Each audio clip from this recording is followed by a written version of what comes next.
আসসালামু আলাইকুম। ভালো আছেন সবাই? আজকে আমরা একটু এই ভিডিওতে ইউক্রেন রাশিয়া যুদ্ধের বিষয়ে অল্প একটু আলোচনা করব। ইউক্রেন রাশিয়া যুদ্ধ চলমান, সেখানে যুক্তরাষ্ট্রের প্রেসিডেন্ট ডোনাল্ড ট্রাম্প তিনি এই যুদ্ধ বন্ধের জন্য প্রচেষ্টা চালাচ্ছেন। সেখানে ইউক্রেনীয় যে সমস্ত সৈন্যগুলো তুরস্কে অবরুদ্ধ অবস্থায় আছে বা সেখানে তারা অর্থাৎ ইউক্রেনে যে সমস্ত সৈন্যগণ তুরস্কে অবরুদ্ধ অবস্থায় আছে, সেখানে যুক্তরাষ্ট্র এই যে রাশিয়াকে অনুরোধ করছে যাতে এই সৈন্যগুলোকে যাতে মেরে ফেলা না হয়। এখন রাশিয়া সেখানে তার একটা শর্ত দিয়েছে, আসলে আমরা কাউকে মারতে চাই না বা কাউকে মারার লক্ষ্য আমাদের নাই। হ্যাঁ, কেউ যদি যারা সেখানে সশস্ত্র অবস্থায় আছে তারা যদি অস্ত্র সমর্পণ করে বা তারা যদি আত্মসমর্পণ করে, সেই ক্ষেত্রে আমরা তাদের সাথে আন্তর্জাতিক আইন অনুযায়ী আচরণ করব। এখন ডোনাল্ড ট্রাম্প এখানে যেহেতু রাশিয়ার সহযোগিতা বা রাশিয়ার কাছে এরকম একটা আবদার করছেন, সেক্ষেত্রে আসলে রাশিয়া এখন কি করে সেটাই দেখার বিষয়। আর এখানে এই বিষয়ে ইউক্রেন রাশিয়া যুদ্ধের বিষয়ে গতকালকে জেলেনস্কি ইউক্রেনের প্রেসিডেন্ট তিনি একটা সংবাদ সম্মেলন করছেন। সেখানে তিনি বলেছেন যে রাশিয়ার প্রেসিডেন্ট ভ্লাদিমির পুতিন তিনি আলোচনা চান না বা আলোচনায় বসতে চান না, কেননা তিনি সময়ক্ষেপণ করতেছেন। আর সময়ক্ষেপণ করে তিনি সেখানে তার অবস্থা মজবুত করতে চাইতেছেন। হ্যাঁ, এরকম ভাষ্য হয়েছে গিয়ে জেলেনস্কির।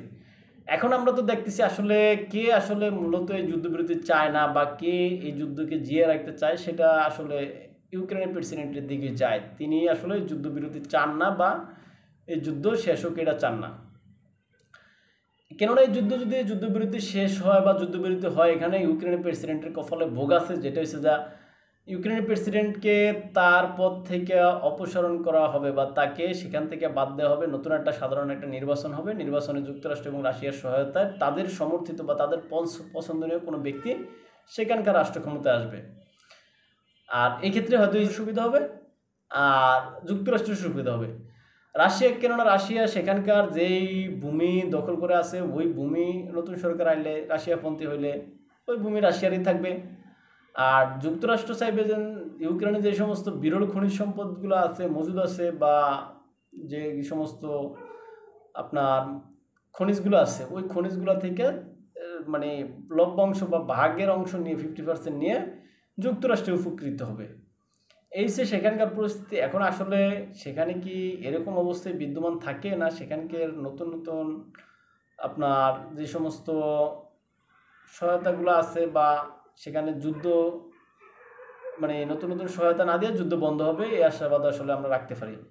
আর এদিকে আপনারা জানেন যে ইউরোপ আসলে এই যে জেলেনস্কিকে বা ইউক্রেনকে নিরাপত্তা দিতে চাইতেছে। আসলে ইউরোপের সেই শক্তি নাই, তারা যুক্তরাষ্ট্রবিহীন ইউরোপ এখানে সরাসরি যুক্তরাষ্ট্রবিহীন যে ইউরোপ আছে, ওই ইউরোপ ইউক্রেনকে সহযোগিতা করতে পারবে এটা বোঝা যায় না, আসলে মনে হয় না।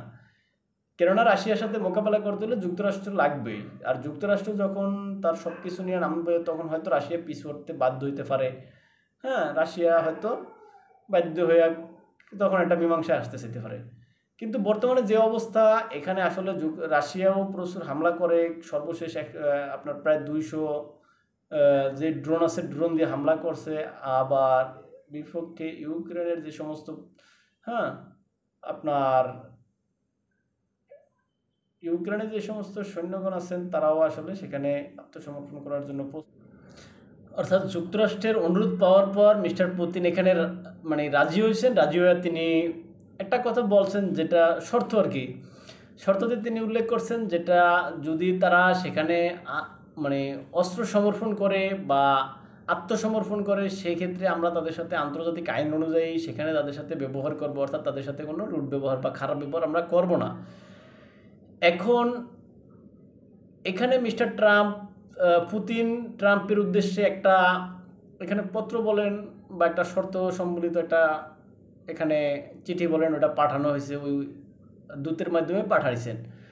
এখন সেখানে তারা যুক্তরাষ্ট্র, যদিও ট্রাম্প সেখানে বলছেন যে প্রেসিডেন্ট পুতিনের সাথে তাদের আন্তরিক এবং সহানুভূতিশীল আলোচনা হয়েছে। এখন আসলে দেখা যাবে যে কতটুকু সহানুভূতিশীল আলোচনা হয়েছে। এখানে পুতিন কি আসলে আলোচনা যুদ্ধ বন্ধ করতে রাজি হয়েছেন? না, হননি। এখন এখানে আমরা একটু ইউক্রেনের প্রেসিডেন্ট জেলেনস্কির দিকে তাকাই। জেলেনস্কির ভাষ্য অনুযায়ী যে রাশিয়া যুদ্ধ বন্ধ করার দিকে কোনো আন্তরিকতা নেই, কেননা রাশিয়া এখানে তার অবস্থান শক্ত করতে চাইতেছে। কিভাবে? একদিকে সে মানুষ হত্যা করতেছে, অন্যদিকে ভূমি দখল করতেছে। অর্থাৎ রাশিয়া আলোচনার টেবিলে বা বার্গেনিংয়ে মানে এগিয়ে থাকার জন্য এই সমস্ত কাজগুলো করতেছে। এটা ঠিক আছে জেলেনস্কির কথা।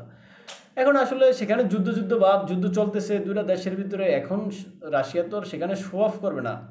রাশিয়া তার যে সমস্ত ভূখণ্ডগুলো তার কাছে দখলকৃত অবস্থায় আছে, ওই সমস্ত ভূখণ্ডগুলোকে, হ্যাঁ, সেখানে আপনার মানে নিজেদের দখলদারিত্ব ধরে রাখতে চাইবে।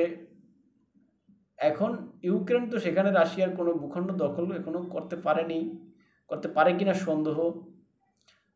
এই যে সেখানকার অবস্থা। এখন জেলেনস্কি যেভাবে এখানে উল্টাপাল্টা বকে, আসলে এক্ষেত্রে হয়তো পুতিনও রাগ হয়ে যান। এখন রাগ হয়ে গিয়ে আসলে সর্বশেষ কী হয় সেটাই দেখার বিষয়। আর এই যুদ্ধ বন্ধ হোক, এটা পৃথিবীর সকল মানুষ চায়, কেননা এই যুদ্ধের কারণেই মানুষের অনেক ক্ষয়ক্ষতি এবং অনেক মানুষের প্রাণহানি ঘটেছে, যেটা জেলেনস্কি ইচ্ছে করলে তিনি পরিহার করতে পারতেন। এখন তিনি ইচ্ছা করেন নাই। এখন হয়তো এটার মানে ক্ষতিকর প্রভাব পড়তে পারে এই যুদ্ধের আর কি। এই আর ভালো থাকবেন সবাই। আসসালামু আলাইকুম। দেখা হবে নতুন কোনো ভিডিও নিয়ে অন্য কোনো সময়ে।